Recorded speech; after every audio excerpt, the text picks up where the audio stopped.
Bonjour messieurs, bienvenue dans cette nouvelle émission du Data Sommelier. On va parler d'un sujet très particulier qui est l'architecture cognitive. Alors, on est familier avec l'architecture logicielle, on en fait depuis longtemps, l'architecture hardware, les plateformes, ça se prête bien à parler d'architecture, mais l'architecture cognitive, j'ai l'impression que on manipule moins bien le concept, ou alors du moins on en fait sans le savoir. Et donc vous êtes là aujourd'hui pour euh, lever les secrets de ce que c'est que cette architecture cognitive. En tout cas, merci. James, j'ai l'impression de connaître depuis toujours. James, j'ai l'impression que c'est une société qui a pignon sur rue depuis très longtemps. On donnera peut-être un peu plus de détails sur la société au courant de la présentation. En tout cas, n'hésitez pas à faire des petits allers-retours sur qui vous êtes et qui est James dans cette présentation. Voilà, donc bienvenue ici. Je vous laisse la main, le micro pour démarrer cette présentation sur l'architecture cognitive. Merci Stéphane pour cette invitation. Alors effectivement, on va parler en fait d'architecture cognitive. Alors rapide petite présentation peut-être donc des interlocuteurs. Je te laisse la main peut-être Alexei pour commencer. Ouais. Moi, je suis Alexei Gerasimov. Je suis practice manager IA et donc porteur de l'offre IA au sein de James Group. Donc l'architecture cognitive, ça fait partie justement de mon périmètre et celui de Mohamed. Et donc on est ravis aujourd'hui d'être présent pour essayer de partager toutes nos convictions avec vous. Super. Et donc Mohamed Alaoui, moi je suis VP Data IA Innovation en fait chez James. Et donc effectivement en fait du coup l'architecture cognitive ça fait partie un petit peu de nos innovations en fait dans ce sens-là et puis nos différenciations en fait sur le marché en fait autour de l'IA. Donc on va essayer de vous l'expliquer durant en tout cas pendant cette interview là. Rapide petite présentation pour ceux qui ne connaissent pas James peut-être. Nous on est un pure player data IA. Ça fait à peu près 20 ans qu'on fait de la data. C'est notre cœur de métier, en fait. On ne fait que ça, on ne veut pas faire autre chose. Donc, on accompagne des gros comptes français notamment, mais aussi européens, en fait, sur la construction, la création de leur data, leur management, en fait, de data, et donc la construction de leur patrimoine de données, puis l'exploitation, en fait, de ce patrimoine de données-là en question. Ouais, c'est bien ce qui me semblait, j'avais l'impression de vous connaître depuis 20 ans. Exactement. Et puis, donc, c'est tout naturellement, en fait, qu'on a tendu aussi vers l'intelligence artificielle. Alors, ça dépend ce qu'on signifie, en fait, par l'intelligence artificielle, puisque faire du machine learning et de l'IA, en fait, ça fait bien plus de 10 ans, en fait, aujourd'hui qu'on en fait dans le cadre, en fait, des big data et puis avec l'avènement des cloud providers. Mais depuis quelques années aussi, à peu près 4 ans aujourd'hui, on parle un peu plus d'IA générative. Et donc, on est force d'un certain nombre de REX, en fait, avec des gros comptes, notamment français aujourd'hui, en fait. Et donc, d'où notre réflexion autour de l'architecture IA et donc, du coup, de l'architecture, en fait, cognitive. Globalement, si on vous présente aujourd'hui ce sujet, c'est parce que, par notre position sur le marché, on est parti d'un certain nombre de constats, et notamment de nos différents clients sur le marché, de la data et de l'IA de manière générale. Ce qu'on constate, c'est qu'il y a un gros gap quand même aujourd'hui en fait, entre les ambitions, on va dire, des C-level dans les différentes entreprises, avec des discours qui vont de l'optimisation opérationnelle à l'autonomisation des processus métiers aujourd'hui. Mais quand on regarde concrètement ce qui se passe aujourd'hui sur le marché, on se rend compte qu'on est principalement et majoritairement en fait sur des initiatives de POC, sur effectivement en fait des choses qui vont en production, mais qui jusqu'à présent en fait ne répondent pas forcément en fait aux promesses de l'autonomisation et donc du coup de la réduction en fait opérationnelle qui est promise en fait dans ce cadre-là. Et donc, on s'est penché un petit peu sur la question pour savoir un petit peu pourquoi, en fait, on n'y arrive pas forcément aujourd'hui et qu'est-ce qui fait que les promesses nous semblent encore très lointaines, en fait, globalement. Et donc, au lieu de vous... Alors, forcément, quand on parle de ce genre de sujet, on va penser tout de suite à l'industrialisation. Et donc, quand on parle d'industrialisation, souvent on pense au LLMOps, on pense tout de suite au fait, aux capacités technologiques d'industrialisation, etc. et autres. Alors oui, ça fait partie au fait, des moyens, il y a un certain nombre en fait, de bonnes pratiques à mettre en place, etc. Mais on a voulu aller un peu plus loin en fait, et réfléchir vraiment au cœur de la problématique et qu'est-ce qui fait que globalement, on n'y est pas encore. D'accord. Donc là, on va parler d'une phase qui est très en amont dans un projet IA, hein, je suppose, hein? C'est toute l'intelligence, la réflexion qu'on y met avant justement de poser les premières briques, hein? Alors tout au long, je dirais du processus de manière générale, mais effectivement, c'est une réflexion à avoir en fait pour pouvoir, aller sur des bonnes bases, construire, du coup son écosystème IA, et donc du coup son système cognitif qu'on verra par la suite notamment. En fait, D'accord. l'enjeu ici, c'est vraiment de comprendre comment fonctionne cette automatisation de processus, sur quoi on doit en fait miser pour que ça marche dans le contexte de nos clients. Et chaque contexte est spécifique, et donc on peut pas essayer de créer en fait quelque chose d'universel qui marchera partout, sinon, on n'arrivera pas à atteindre, nos objectifs. Ouais, c'est très clair. Alors je vous rappelle que vous avez le petit curseur en haut pour faire défiler les présentations et c'est à votre main, hein. Alors, on va commencer par un exemple, mais très concret, je pense, qui est parlant pour, à peu près tout le monde. On imagine qu'on est dans un contexte client sur une équipe opérationnelle, en fait, sur un sujet, plutôt critique. Et puis donc, en fait, avec une équipe qui a l'habitude de traiter le sujet, hein, qui est là, qui a, la compétence, la connaissance et puis, aussi l'expérience, de ce cadre-là. Et puis du jour au lendemain, en fait, on décide, pour une raison ou une autre, hein, de venir remplacer cette équipe existante, en fait, par une nouvelle équipe qui a peut-être un peu plus de compétences, et donc du coup, mais qui est complètement nouvelle, en fait, sur le contexte. Et donc la question, c'est si demain on procède de la manière, est-ce que cette nouvelle équipe, en fait, serait capable d'être au rendez-vous et donc au même niveau potentiellement de l'équipe qui était là? Ouais, donc remplacement d'équipe, on redémarre à 0 mais bon, à skill ou compétence peut-être égale. Alors c'est une fichue question, hein, parce elle est simple, mais en même temps elle déstabilise un peu. Comment on s'en sortirait, c'est ça? Exactement. En fait, la question, c'est de se dire, est-ce qu'en le faisant, en fait, avec une équipe peut-être à compétences égales ou peut-être avec plus de compétences, hein, l'idée, c'est de dire, en fait, plus de compétences. Est-ce que demain, on est vraiment, en fait, sur quelque chose qui sera beaucoup plus optimal? Est-ce qu'on sera opérationnellement au rendez-vous? Est-ce que derrière, on sera même meilleur? La question est non. Pour être direct, la question est non. Pourquoi? Parce qu'il y a un certain nombre en fait de choses qui rentrent en jeu. Et, et quand on parle en fait d'équipe avec une expérience, on parle en fait de capacité à pouvoir appliquer effectivement avec un certain nombre de compétences, du coup, le processus. Mais on parle en fait d'équipe qui a pris en main en fait un contexte, qui a de l'expérience sur le contexte, qui sait contacter les bonnes personnes au bon moment et qui sait du coup prendre les risques ou pas en fonction du coup de la situation dans laquelle elle est, etc., etc. Donc chose que demain, même si on arrive avec des personnes qui sont beaucoup plus compétentes, on ne retrouvera pas forcément directement en fait dans ce processus. Ouais. Et donc, sur la base de cet exemple-là, en fait, ce qu'on se dit, c'est que ce qu'on remarque aujourd'hui dans le contexte, c'est que quand on va voir un client et qu'on lui dit de nous parler de son processus opérationnel de manière générale, souvent on va se retrouver face à des logigrammes, pardon, et donc en fait des workflows et donc des processus en fait qui sont principalement dessinés avec un certain nombre d'étapes, etc. Et nous on considère aujourd'hui que un processus ce n'est pas un workflow. Un processus, c'est autre chose. Ça tient dans des compétences, ça tient dans des connaissances, ça tient dans des règles, dans des interactions avec d'autres, et ça tient en fait dans l'expérience que va acquérir en fait, du coup, un système opérationnel ou même une équipe en fait opérationnelle de manière générale. Ouais, Et donc, j'imagine que enfin je l'exprime comme ça, c'est des centaines de petites choses qui sont pas forcément documentées, mais qui font le lien d'un projet et son succès et c'est difficile à capter ça, à capturer ça. Oui.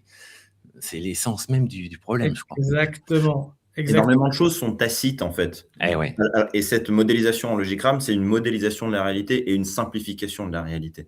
eh ouais. Et si on plonge l'IA, en fait, dans une situation, qu'elle ne maîtrise pas, on risque de ne pas obtenir les résultats voulus non plus. Ouais, on est d'accord. Et donc, quand on parle de compétences, effectivement, on parle de savoir-faire, hein, finalement, comment on mobilise finalement en fait cet écosystème opérationnel pour pouvoir diagnostiquer, décider, agir et donc du coup analyser, arbitrer et puis apporter les corrections qui vont bien. On parle de connaissances par le biais des règles, des documentations et des éléments qu'on met à disposition finalement à ce système pour pouvoir du coup adresser le sujet correctement. On parle d'interaction puisqu'on a besoin d'escalader, de faire valider, de coordonner finalement en fait le processus dans sa globalité. Et puis on parle d'expérience. Donc ce que le temps nous a appris finalement en fait, et ce qu'a appris en fait à ce collectif globalement dans ce contexte. Et donc en fait sur la base de cette expérience, on va construire des patterns, on va définir des exceptions, on va être sur des habitudes de réalisation. Parce qu'on va trouver du coup finalement en fait des accélérateurs, parce que voilà des raccourcis en fait pour aller chercher du coup à adresser le sujet rapidement.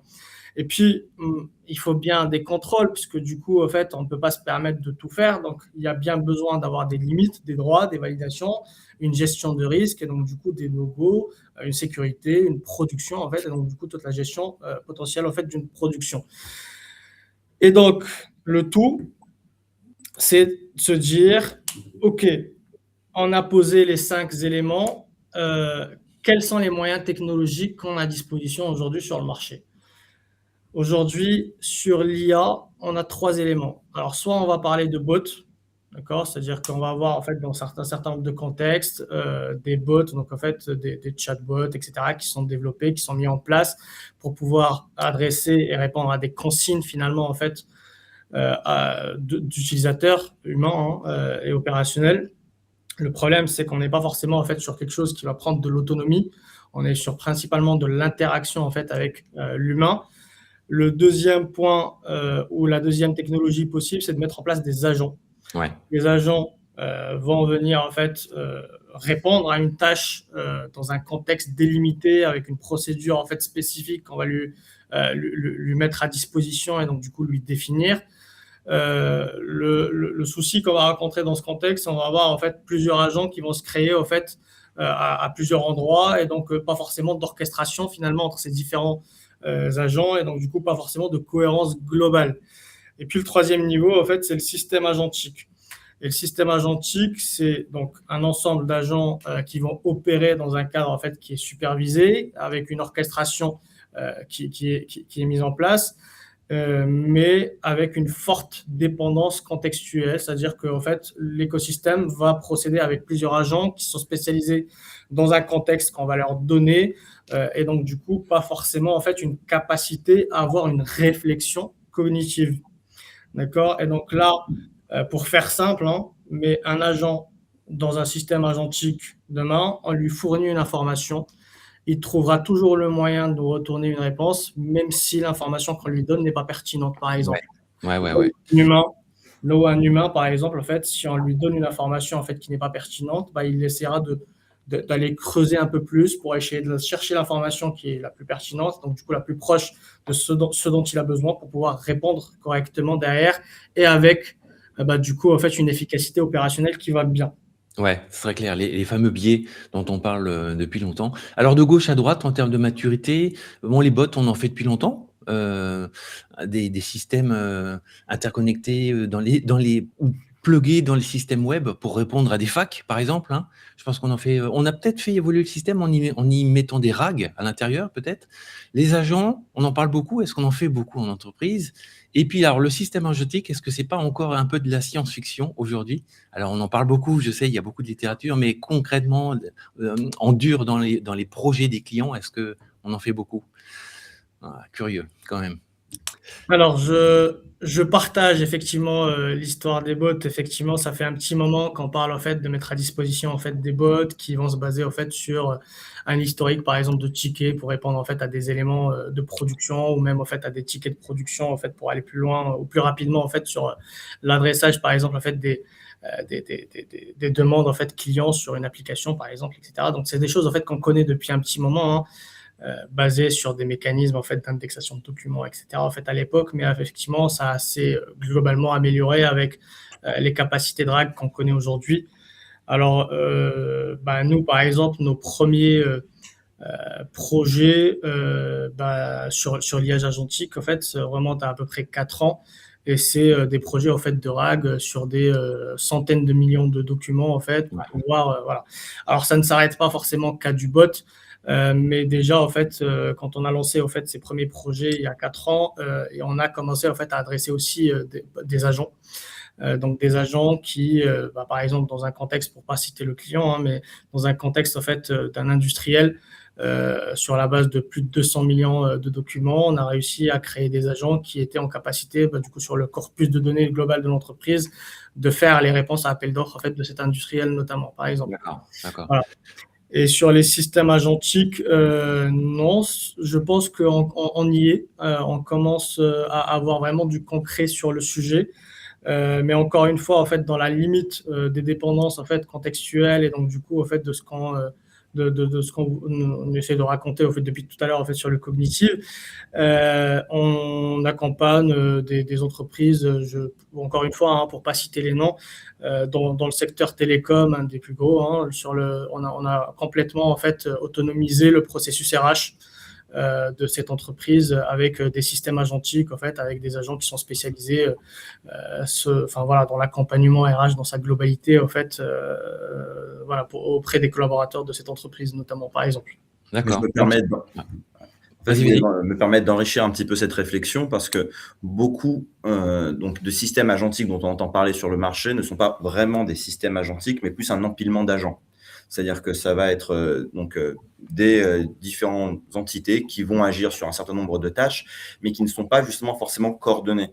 Ouais. C'est donc un petit peu le levier de réflexion que l'on a utilisé pour proposer cette offre d'architecture cognitive, disant qu'en fait, pour que ça soit un réel système, il faudrait que la somme de ces composants offre plus de valeur que finalement les composants qui sont individuels. Ouais, et puis il y a ce facteur déterministe. Alors moi, je suis un ancien. J'ai toute ma logique, elle est déterministe, hein, et puis surtout les projets de data qu'on avait, c'est ça, c'est assez simple, c'est if then else. En gros, c'est ça. Là, ce qui est troublant dans les systèmes agentiques, c'est que ça va au-delà de ça, et que j'ai l'impression que c'est la porte ouverte à de nombreux dérapages. Alors, c'est un peu peut-être l'an zéro de tout ça, hein, on est aussi en train d'apprendre, mais j'ai l'impression que c'est encore, il y a beaucoup de risques derrière. C'est ma vision. Vous avez raison, hein, et donc merci pour la transition. Et donc c'est pour ça en fait qu'on parle d'architecture cognitive. C'est parce qu'effectivement, en fait, il y a beaucoup d'hallucinations encore. Il y a plein de choses en fait qui vont faire que on va être sur un écosystème ou en tout cas un prompt qui va apporter une réponse différente en fonction chaque jour en fait avec le même prompt on va peut-être avoir en fait une réponse différente en fonction du contexte, un certain nombre d'éléments en fait qui rentrent en jeu pour pouvoir en fait être simple en fait dans la réflexion. Et donc c'est là où on introduit donc nous aussi c'est cette architecture avec ces 5 composants, hein. Donc c'est cette compétence globalement qu'aujourd'hui en fait on sait déjà mettre en place en fait et déjà adresser auprès d'un agent, et donc les spécialiser, leur donner en fait un certain nombre d'outils pour qu'ils puissent fonctionner, et puis des méthodes pour qu'ils puissent nous répondre, une connaissance, donc en fait soit au travers de mémoire, soit de RAG, soit de sources exposées en fait et sur lesquelles on se connecte, soit via des protocoles MCP pour se connecter à des écosystèmes ou des outils en fait à côté, et puis cette capacité d'interaction. Donc l'orchestration, le routage vers le bon interlocuteur, etc., la définition des bons workflows et puis la gestion des exceptions.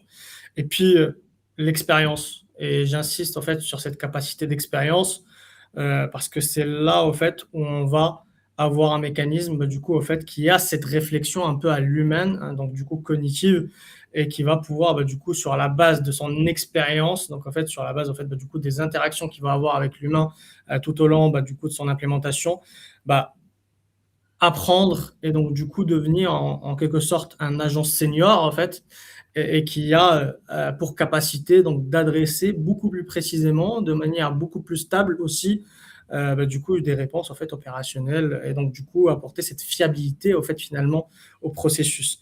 Et bien évidemment, le tout doit être contrôlé avec des capacités de guardrails, d'avoir en fait des humains dans la loupe, hein, forcément, et puis donc en fait mettre des règles en fait qui sont hors LLM pour éviter cette hallucination en fait dans les règles notamment. Effectivement. Alors, le début de l'année 2026, s'est vu agité par le context engineering. Il y a eu beaucoup de débats. Donc, on se situe là, hein. Tout ce qui est connaissance, interaction, c'est du contexte, en fait, hein, c'est ça? Mais augmenté de contrôle, donc une couche quand même supplémentaire. On parle aussi beaucoup de harnais, en fait, de sécurité dans la littérature. Donc ça, vous mettez ça, je suppose, dans le pavé contrôle, effectivement, avec Tout à fait. avec Human in the Loop. Tout à fait. Il faut toujours avoir un bouton pour pouvoir shut down le système dans le cas où il diverge. En cas de dérapage. Alors, ce qui compte du coup finalement quand on parle de système agentique, en fait, c'est le mot système. Et donc, le système, du coup, c'est cet ensemble d'éléments dont on parle depuis tout à l'heure. Alors, on a fait l'analogie avec quelque chose, encore une fois, hein, qui parle un petit peu à tout le monde. Et donc, en fait, on a parlé d'un système, en fait, qui est l'avion, globalement, hein. Et donc, l'avion, ça part d'un point de départ, ça va vers un aéroport d'arrivée. Et puis, dans cet avion, on va avoir, du coup, deux éléments, en fait, de contrôle. On va avoir, en fait, l'humain, donc le cockpit qui va, en fait, contrôler et puis orchestrer un petit peu, du coup, contrôler un petit peu, en fait, le bon fonctionnement de tout ça. On va avoir une tour de contrôle qui va orchestrer un petit peu le tout. Et puis, on va avoir des capacités, en fait, dans cet avion, et notamment la capacité d'autopilote. Et donc, cette capacité d'autopilote, elle a besoin d'éléments pour pouvoir fonctionner. Elle a besoin d'outils comme les capteurs pour pouvoir, du coup, détecter à quelle position elle est, par exemple. Et donc, du coup, capter aussi, en fait, dans quel environnement elle est. Des moyens de connaissance, par exemple la navigation, d'autres éléments, hein, stabilisateurs, des réacteurs pour pouvoir avancer, etc., etc.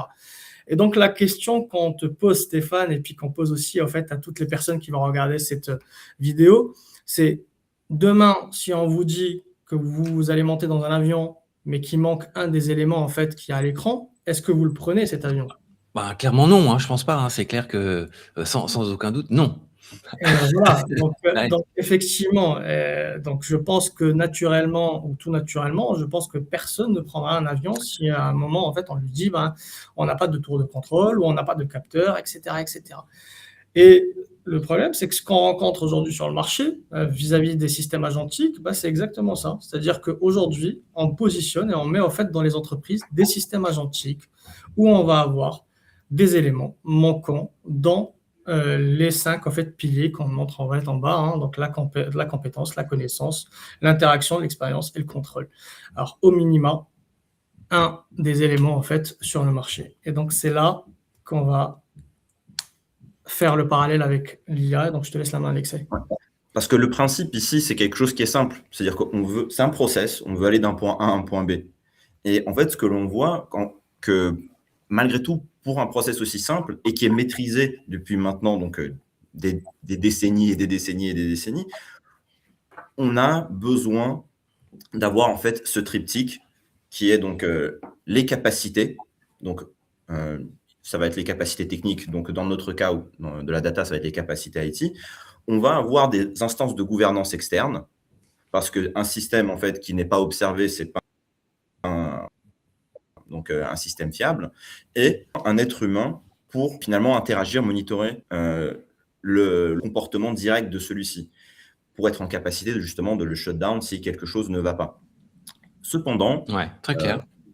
Ce que l'on voit dans les entreprises, comme disait Mohamed, c'est que on fait des POC, on dit que l'on a passé des systèmes en production, mais cependant, ces composantes ne sont pas présentes. Et donc, de notre opinion, pour qu'un système agentique puisse automatiser ou accélérer des processus d'entreprise, il a besoin de ce triptyque-là.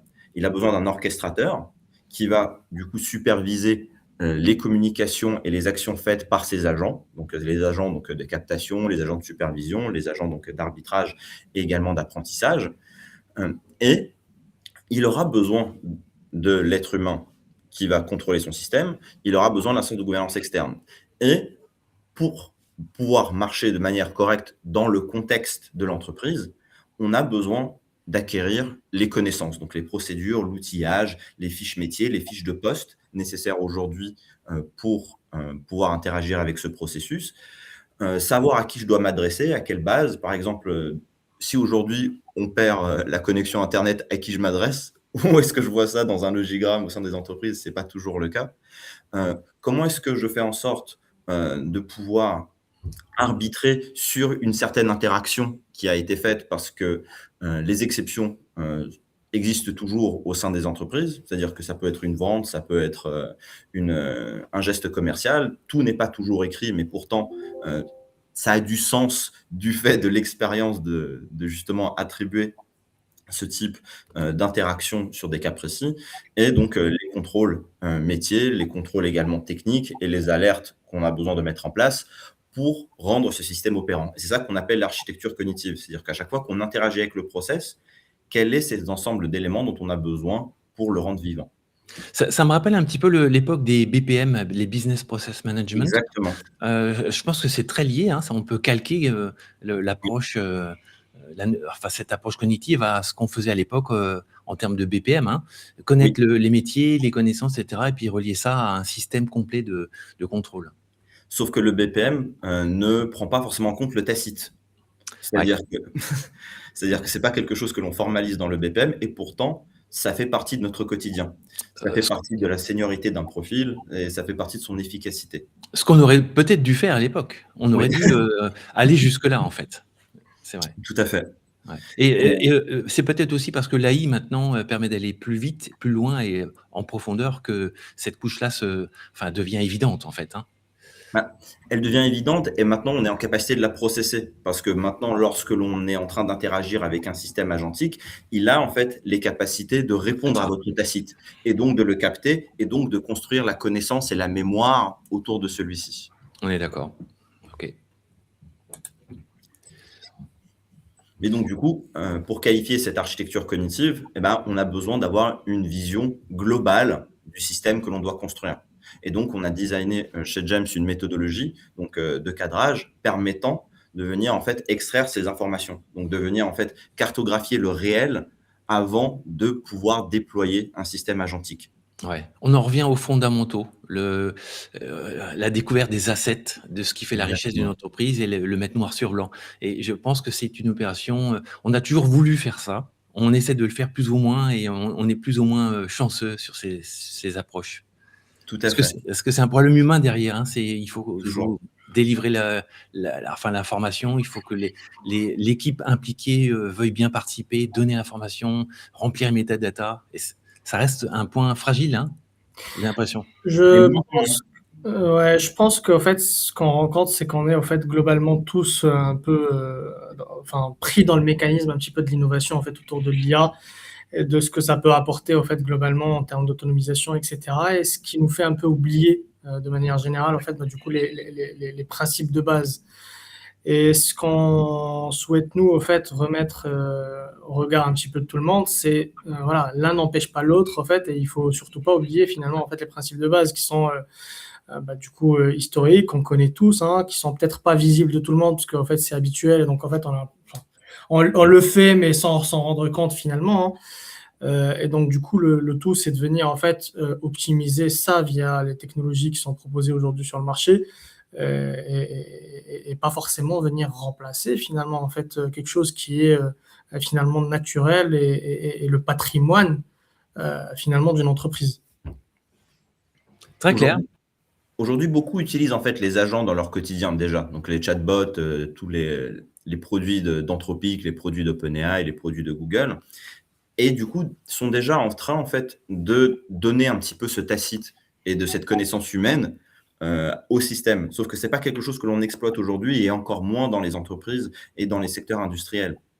Et si on ne commence pas à le faire très rapidement sur, justement une méthodologie qui est maîtrisée avec en respectant donc, les problématiques RGPD, les problématiques, de Cloud Act, de SecNumCloud, c'est pas des résultats qu'on pourra obtenir malheureusement dans les prochaines années. Donc c'est vraiment ces sujets-là sur lesquels on a besoin de se focaliser dès aujourd'hui et de trouver les moyens de capter cette information aussi bien à partir donc, du technique, des CRM, des ERP et des différentes sources de données des entreprises, mais également de l'humain, de son expérience, de sa mémoire, pour pouvoir par la suite l'augmenter au quotidien. D'accord, donc vous avez mis au point cette, méthodologie, c'est une best practice que vous avez nommée 5-7-2. OK. Ouais. Donc les 5 composants qui sont finalement les 5 piliers de l'architecture cognitive, qui sont les compétences, donc la connaissance, l'interaction, l'expérience et le contrôle. Les 7 dimensions par lesquelles on les explore, c'est-à-dire donc aujourd'hui, pour les compétences, donc quelle est la portée de ces compétences, par qui elle est détenue, dans quels outils elle est supportée, est-ce qu'elle est documentée, est-ce qu'elle n'est pas, est-ce qu'elle est observable ou est-ce qu'elle est tacite, est-ce qu'elle est exploitable aujourd'hui et quelles sont ses dépendances. Et en fait, sur ces 5 piliers, on se pose toujours ces mêmes questions. Et c'est comme ça que l'on finit par faire la modélisation du système qui est censé interagir avec le process. Ouais.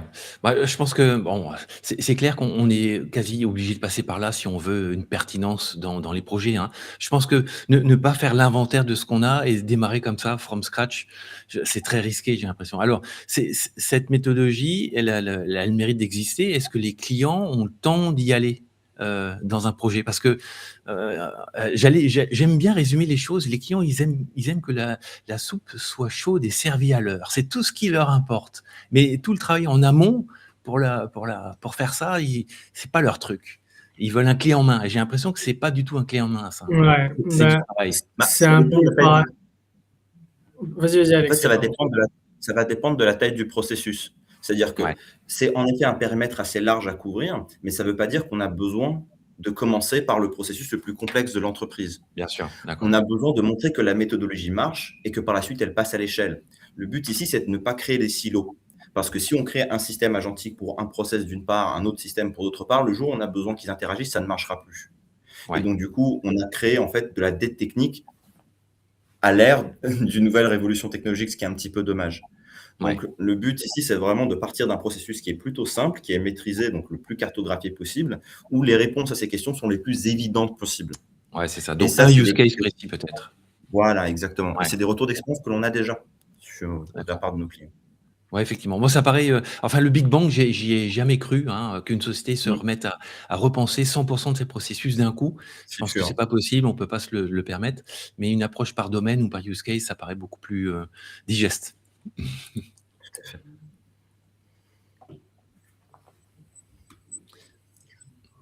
Et donc les deux autres modalités, c'est ce qu'on disait tout à l'heure. Donc on a le volet technique et puis on a le volet humain, qui par la suite, donc au sein de la deuxième étape, se traduit par la conception du système agentique lui-même. Où ces 5 composants, donc Mohamed, s'il te plaît. Donc c'est traduit donc sur un système agentique qui par la suite a besoin d'être déployé et supervisé dans un premier cas d'usage, pour que l'on puisse par la suite observer son exécution dans le réel, mesurer et ajuster pour pouvoir voir si on est bien en train de capter la bonne information, si on est bien en train de remplir justement les KPI nécessaires à montrer que, OK, aujourd'hui, on a augmenté vos équipes, on vous a rajouté des collaborateurs, même si c'est des collaborateurs virtuels, et ce qui sont bien en train de faire leur travail. Et petit à petit, on va construire la mémoire opérationnelle de l'entreprise, donc un nouvel asset qui n'existe pas aujourd'hui. D'accord. Qui est Dans vos retours, combien de temps il faut pour démarrer, imaginons un client, je dirais, commun ou générique, pour construire cette mémoire, en fait? C'est des jours d'itération, c'est des semaines, des mois, j'imagine? Comment vous quelle est votre perception sur ces premiers projets? Ça va dépendre du domaine, comme vous l'avez dit. Si on est sur quelque chose qui est relativement maîtrisé, avec une faible densité cognitive, c'est-à-dire qu'en fait, quelque chose de très déterministe et pas très lié à l'interprétation, on construit cette mémoire très rapidement. Par contre, si on souhaite modéliser par la suite le comportement de l'entreprise elle-même, on va devoir se rapporter à des approches type graphe, où on va devoir par la suite modéliser les entités et les relations de l'entreprise et construire finalement ce plan cognitif au sens global du terme. Et ça, par contre, ça peut prendre beaucoup de temps. Mais ça, Ouais. je pense que c'est une cible un peu lointaine qu'on n'a pas forcément besoin de traiter dans les prochaines années. Ouais, d'accord. Ça me rappelait ce qu'on disait dans la BI et la data à l'époque, on ne sait pas ce qu'on ne sait pas. C'est ça le point difficile Oui, à éclaircir en fait, hein. Et tout à fait. c'est les itérations, la découverte, les phases de découverte qui permettent d'aller au-delà de ça. D'accord. Tout à fait. Ouais, très clair. Donc 4 étapes ici Quatre documentées. grandes étapes, allant Ouais, du déploiement jusqu'à l'observation, donc puis la construction de ce nouveau patrimoine pour l'augmentation progressive des différents collaborateurs au sein de l'entreprise. Donc, un processus qui est toujours itératif, allant de la collecte d'informations, comme l'entraînement de n'importe quel modèle, hein, c'est-à-dire qu'en soi, on ne déroge pas à la règle d'or ici. C'est quelque chose qui doit être cyclique et en amélioration continue. Tout à fait. Moi, je dirais surtout itératif, parce que ça renvoie quand même, en fait, en tout cas, ce qu'il faut comprendre derrière l'itératif, c'est qu'on peut commencer petit et s'améliorer, en fait, avec le temps, et donc, du coup, avec cette expérience dont on parle depuis tout à l'heure. D'accord, et ça ressemble pas mal aussi aux approches de gouvernance qu'on a eues jusqu'à maintenant. Alors, est-ce qu'il y a un data steward de l'IA, un IA steward? Est-ce que c'est un poste qui existe maintenant ou pas? Pas encore? Je pense qu'on n'a déjà pas beaucoup de data stewards. Donc, je ne pense pas que le poste existe encore aujourd'hui. Ouais. Mais c'est ce fameux human in the loop et cette instance de gouvernance qui vont devoir se partager ce rôle dans le futur. Ouais. Alors, c'est des processus, en fait, qui commencent à voir le jour, hein, avec ce qu'on appelle, en fait, des IA Factory aujourd'hui, mais c'est un peu un calque, en fait, finalement, des gouvernances data et des Global Data Office ou des CDO Office, en fait, qu'on peut voir, en fait, dans les entreprises aujourd'hui. Je fais un petit teasing, mais dans pas longtemps, il y a un livre blanc, en fait, écrit de James et Google, qui sortira dans ce sens-là et qui parle potentiellement, en fait, aussi de ces sujets-là. Donc, restez branchés. Ouais. Alors, tu mentionnes Google. On n'avait pas prévu de parler technologie, mais s'il y a un acteur qui se distingue aujourd'hui dans sa roadmap, c'est certainement Google. Ils sont très forts, hein, puisqu'ils vont de la puce, donc de l'intelligence brute du processeur jusqu'au software. Ils ont tout, hein, dans la stack, hein. C'est assez impressionnant. Enfin, quand on voit ce qui sort de leur summit, à chaque fois, c'est des bombes atomiques, hein, ce qui sortent, hein. Alors, si vous me posez la question à moi en tant que référent, en fait, Google dans l'entreprise James, bien sûr que je vais répondre oui, hein. Après, oui, effectivement, c'est impressionnant, en fait, ce qui est proposé, en fait, par Google, et notamment, en fait, autour de la stack Gemini Enterprise qui a été annoncée il y a quelques semaines, hein, notamment, et donc les capacités que propose, en fait, cette stack-là. Après, il y a d'autres entreprises aujourd'hui, d'autres partenaires avec qui on travaille aujourd'hui aussi, hein, donc notamment les plus gros du cloud aujourd'hui, donc les AWS, Azure, etc., mais aussi, en fait, les Anthropic et OpenIA, et d'autres, type Mistral, notamment, qui proposent aussi pas mal de choses, en fait, et le tout, en fait, c'est de savoir utiliser finalement les technologies et de mettre en place le système qui va bien avec les process de gouvernance, et la méthodologie, en fait, adaptée, en fait, au final. La technologie ne fait pas tout. C'est ça qu'il faut, en fait, voilà. On est d'accord. On est d'accord.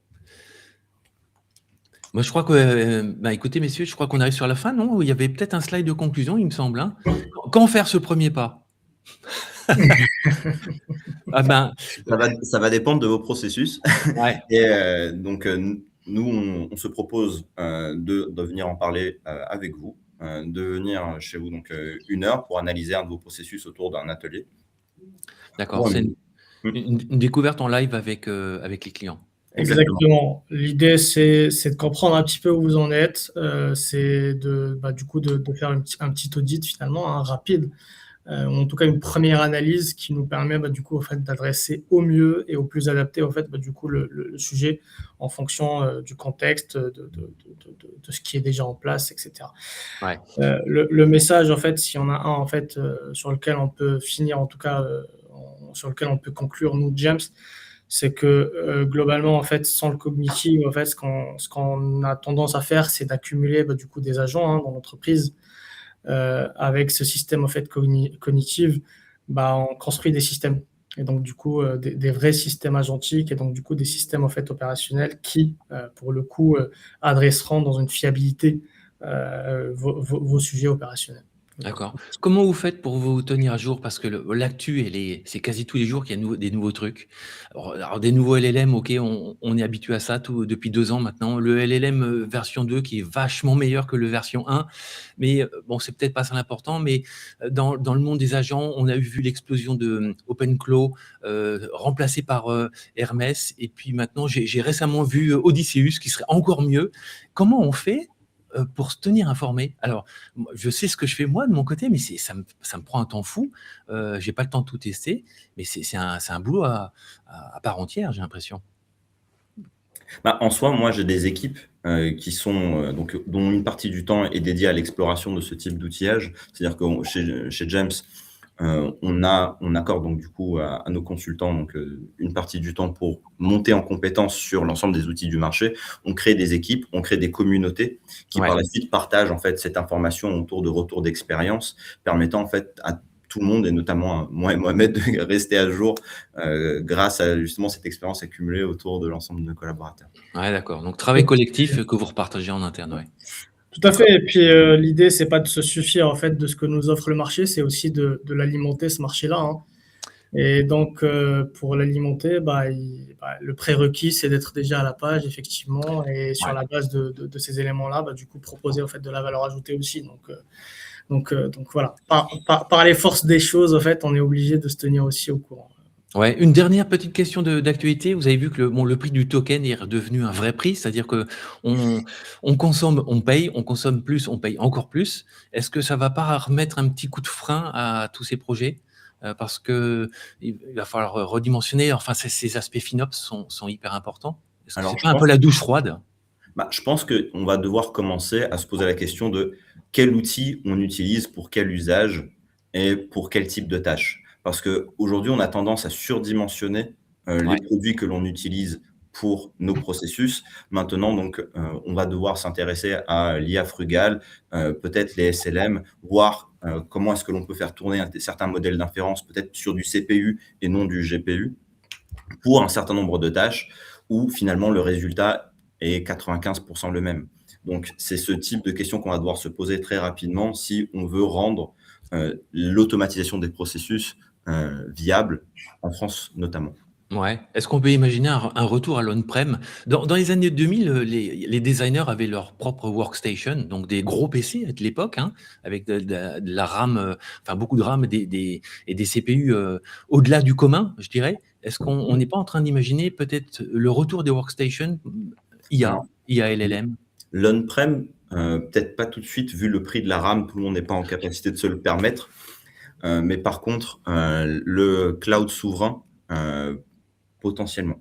Ouais, C'est-à-dire que les d'accord. prix restent malgré tout plus abordables que de se construire un mini data center chez soi.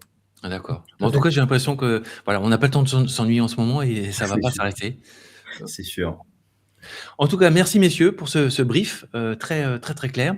Euh, la suite de l'aventure dans les prochains mois, hein, parce que les clients, je pense, ne vous laissent pas tranquille et je pense que vous êtes à fond sur ces projets AI. Très curieux de faire aussi l'interview peut-être d'un client un jour pour voir comment, vu de l'intérieur, comment ça se passe. En Avec tout cas, plaisir. merci messieurs et à très bientôt. Merci beaucoup. Merci.